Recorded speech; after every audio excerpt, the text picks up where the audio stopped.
Hello everyone. Today we are seeing व्याधी क्षमत्व chapter. या पेजमध्ये जेवढे तुम्हाला श्लोक दिसत आहेत तेवढे जर तुम्ही पाठ केले तर तुमचे 15 मार्क कुठेही गेलेले नाहीत. श्लोक किती आहेत? 1, 2, 3, 4, 5. हे 5 श्लोक पाठ करा आणि हे एक लेक्चर एकदा ॲज अ लर्निंग ऐका आणि नेक्स्ट टाईम ऐकताना ॲज अ रिव्हिजन ऐका. आणि हे श्लोक फक्त तुमच्या नोटबुकमध्ये लिहून पाठ करा. नोट्स लिहायची काही गरज नाही. तर ठीक आहे, स्टार्ट करूया. व्याधिक्षमत्व. व्याधिक्षमत्व नाम व्याधिबल विरोधित्वं व्याधि उत्पाद प्रतिबंधकत्वम् इति यावत्.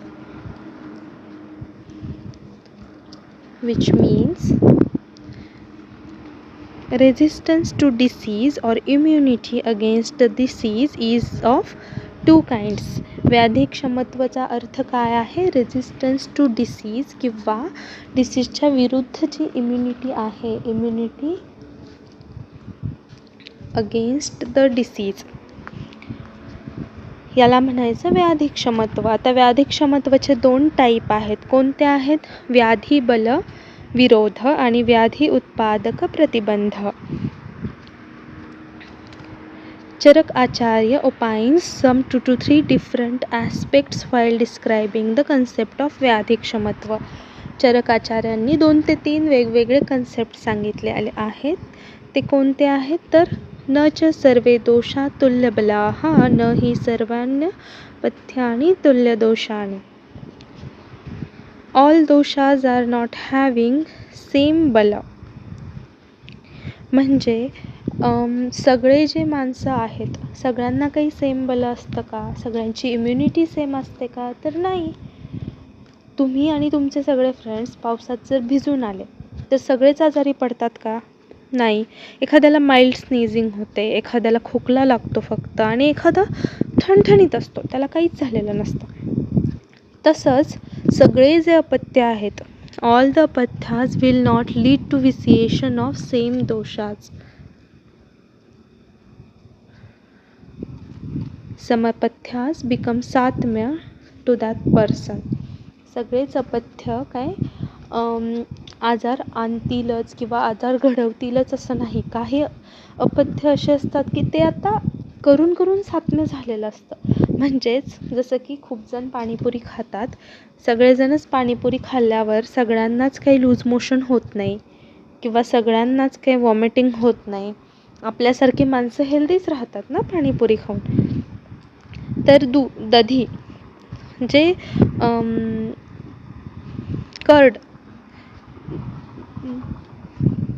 कर्ड आहे, मराठीत काय म्हणतो आपण कर्डला? नो यार, मराठी आठवायला पाहिजे.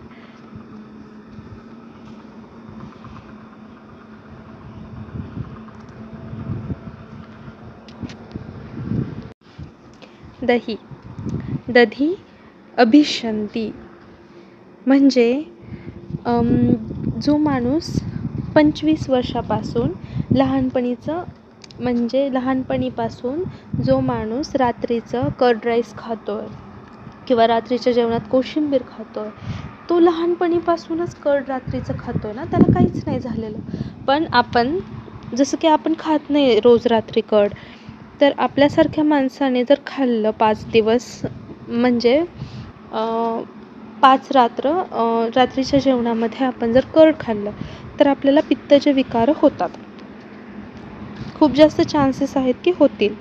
किंवा रात्री जागरणामध्ये वातप्रकोप सगळ्यांनाच होईल असं नाही.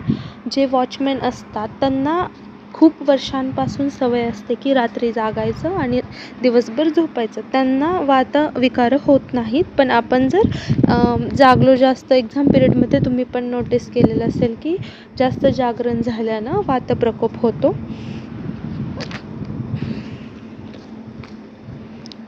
Doshas exceedingly painful and difficult to cure during their multiple combination. Deep-seated dhatus गंभीर आगंतुज गंभीर मज्जाधातुगत इत्यर्थ. जे खूप डीप सीटेड डिसीजेस असतात, म्हणजेच खूप क्रॉनिक डिसीजेस असतात, ते क्युअर करणं पण सोपं नसतं, त्यालाही खूप वेळ लागतो. Disease is chronic, it becomes very difficult to cure because they are deep seated and gives displeasure and become incurable. त्यामुळं त्रासही जास्त होतो आणि लवकर क्युअरही होत नाही. The following persons are unable to resist the disease. आता कोणकोणते असे माणसं आहेत की ज्यांना आजाराशी जास्त लढता येत नाही, कारण ते हेल्दी नसतात आणि त्यांना तेवढं धीटपणे किंवा तेवढं स्ट्रॉंगली अपोज करता येत नाही आपल्यासारखं.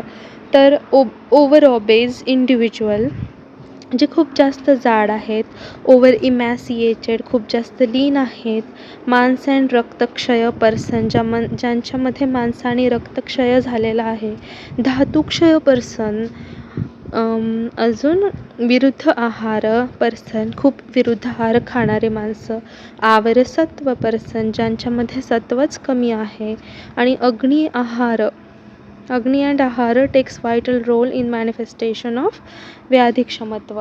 व्याधिक्षमत्व किती असेल एखाद्या पर्सनचं, यामध्ये रोल जास्त कोण प्ले करतंय? अग्नी आणि आहार 2 आहेत. इफ पर्सन्स जाठर अग्नी is good, it will digest all type of food. अर्थातच जर त्यांचं जाठर अग्नी चांगलं असेल तर कोणत्याही प्रकारचं अन्न सहजपणे पचवू शकतात. and leads to formation of proper quality of rasdhatu. From that rasdhatu, uttarottar dhatu will lead to a good oja formation, leads to the proper formation of व्याधिक्षमत्व. आता जाठर अग्नी छान आहे, कोणतंही अन्न खाल्लं तरी छान पचलं, त्यामुळं चांगल्या प्रमाणात चांगल्या क्वालिटीचा रसधातू निर्माण झाला. रसधातू चांगल्या क्वालिटीचा निर्माण झाल्यामुळं त्याच्या पुढे जे होणार आहेत धातू निर्माण, रसरक्त, मांसमेद, अस्थिमज्ज, शुक्र आणि ओजस, इथंपर्यंत प्रत्येक जण चांगल्या क्वालिटीचा निर्माण झाला. शेवटी ओजस चांगल्या क्वालिटीचा आला. त्यामुळं जे त्या माणसाचं व्याधिक्षमत्व आहे, एखाद्या डिसीजला अपोज करण्याची ताकद, म्हणजेच जी इम्युनिटी आहे ती चांगली आहे. सगळं स्टार्ट कुठून होतं आहे? जेवणापासून. तर contributory factors which contribute for vyadhikshamatva are normal dosha, equilibrium state of dhatu. कोणकोणते आहेत? Normal dosha, equilibrium state of dhatu, normal agency, potency of स्रोतस etc. are the factors which supports the equilibrium state of all physiological parameters. हे सगळे जे गोष्टी आहेत त्या support करतात सगळ्या फिजिओलॉजिकल पॅरामीटर्सला. तर इक्विलिब्रियम ऑफ स्टेट ऑफ धातू इज कॉल्ड ॲज स्वास्थ्य. धातूच्या इक्विलिब्रियम स्टेटला आपण काय म्हणतो? स्वास्थ्य म्हणतो. व्याधिक्षमत्व भेद काय आहेत? तर व्याधिक्षमत्वाचे टाईप्स काय आहेत? त्रिविध बलम इति सहज कालज युक्तिकृत. हा श्लोक पण पाठ करायचा आहे. हा पहिल्या पेजमध्ये जे श्लोक होते त्यामध्ये हा श्लोक देखील होता. तर स्ट्रेंथ इज ऑफ 3 टाईप्स: सहज, कॉन्स्टिट्यूशनल, कालज, सीझनल, युक्तिकृत, अक्वायर्ड. सहजचा श्लोक, हा श्लोक पाठ नाही केला तरी चालेल, पण जर केला तर उत्तम. सहजम यथ शरीर सत्वयोः प्राकृतम, म्हणजे it is the inherent characteristic property of an individual present since from the birth because of equilibrium state of dosha. जन्मापासून ही प्रॉपर्टी किंवा हे जे इम्युनिटी आहे सहज टाईपची, ती जन्मापासूनच त्या माणसामध्ये असते. दोषाचं इक्विलिब्रियम स्टेट असतं. Kalaja bala, it is depend on the season and age. Loss of strength is observed in adana kala. आता हे सीझन आणि स्ट्रेंथवर डिपेंड आहे कालज बल, ज्यामध्ये अदान कालामध्ये लॉस ऑफ स्ट्रेंथ आपण ऑब्झर्व करतो. Middle age is considered as full of strength as in children immunity is building, and in case of old age immunity suppressive mechanism takes place in the body. जी middle age आहे त्याला आपण एकदम strongest phase consider करतो, कारण लहान मुलांमध्ये immunity buildup होत असते आणि जे वयस्कर लोक असतात त्यांच्यामध्ये कमी कमी होत असते. आता जे युक्तिकृत आहे तिसरा टाईप, त्याचं काय आहे, healthy practices related to diet and activities are considered as युक्तिकृत बल. जे आहार आणि विहार आहे ते चांगल्या प्रकारे करणं याला युक्तिकृत म्हणायचं. तर योग ॲज रसायन थेरपी, त्याचे एक्झाम्पल दिलेले आहेत, नीट लक्ष द्या. योग ॲज रसायन थेरपी. वाजीकरण योग helps to acquire the strength by fulfilling the deficient धातू. Intake of घृत.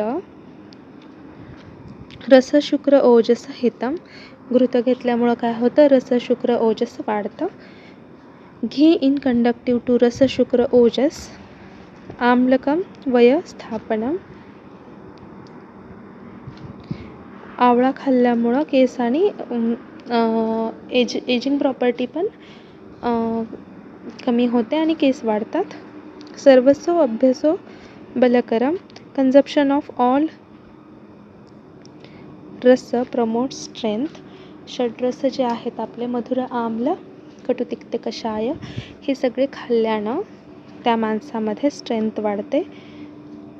तर हे बलवृद्धिकर भाव नेक्स्ट पॉईंट, जो की 5 मार्काला स्पेशली क्वेश्चन विचारू शकतात. त्यामध्ये 4 बलवृद्धिकर भाव आहेत. कालयोग, स्वभाव संसिद्धी, आहार शौचत्व आणि अभिघात. कालयोग म्हणजे young age is a period in which complete development of body dhatus observed. Young एजमध्ये पूर्ण बॉडीमधले जे धातूज आहेत त्यांची डेव्हलपमेंट झालेली दिसून येते. स्वभाव संसिद्धी, certain unseen factors favour the growth of body naturally is called as swabhava samsiddhi. जे काही नॅचरल फॅक्टर्स आहेत ज्यामुळे बॉडीची नॅचरली ग्रोथ होते त्यांना स्वभाव संसिद्धी असं म्हणतात. आहार शौचत्व, excellent properties and qualities which support and fulfil the growth.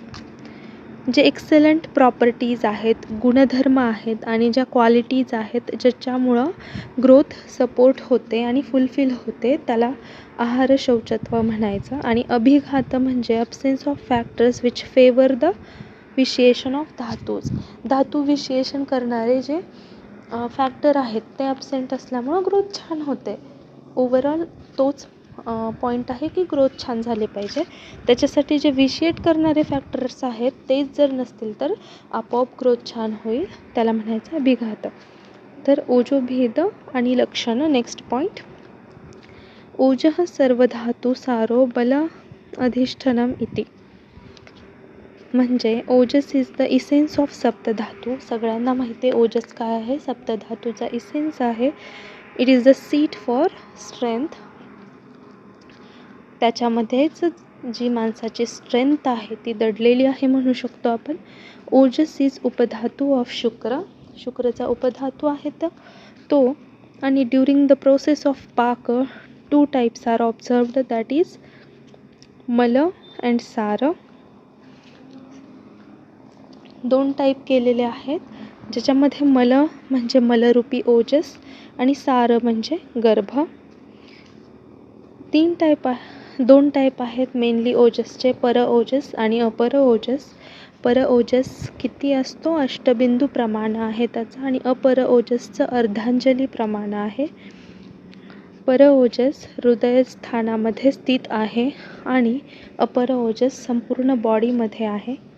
पर ओजस जर बॉडीमधलं कमी झालं तर तो माणूस मरू शकतो, पण अपर ओजस जर कमी झालं तर त्याचे 3 स्टेजेस आहेत. हे स्टेजेस इम्पॉर्टंट आहेत.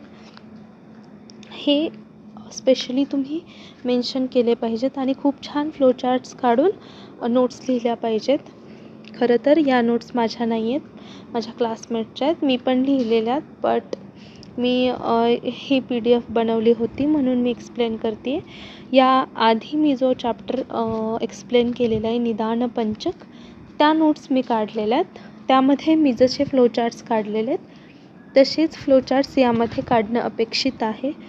तर ओजो विस्रंश, ओजो व्यापद आणि ओजो क्षय हे 3 स्टेजेस आहेत. Abnormality in Ojas in 3 types, हे 3 स्टेजेस बघा. ओजो विस्रंश लक्षणं. विस्रंश म्हणजे काय, तर displacement from its normal place. ज्याचं नॉर्मल प्लेस असतं त्या नॉर्मल प्लेसमधून ते दुसरीकडं गेलेलं आहे, ज्यामुळं काय होतं, looseness of joint, weakness of body आणि इम्पेअरमेंट इन ॲक्टिव्हिटीज किंवा रिड्यूस्ड ॲक्टिव्हिटी. दुसरी स्टेज काय आहे, ओजो व्यापद. यामध्ये ओजस गेट विशिएटेड बाय दृष्ट दोष, बाय दोष अँड दुष्य. दोष दुष्यामुळे ओजस विशिएट होतं.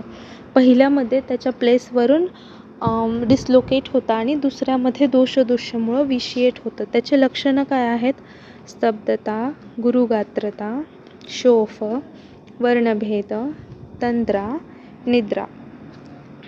तर तिसरी स्टेज काय आहे, क्षय स्वप्रमाणात, ओजो क्षय. क्षय स्वप्रमाणात.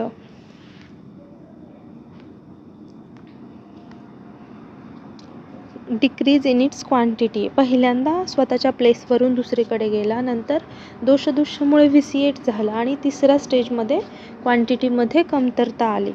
तर त्याचे लक्षणं काय आहेत, मूर्छा, मानसक्षय, मोह, प्रलाप आणि लास्ट स्टेज मरण.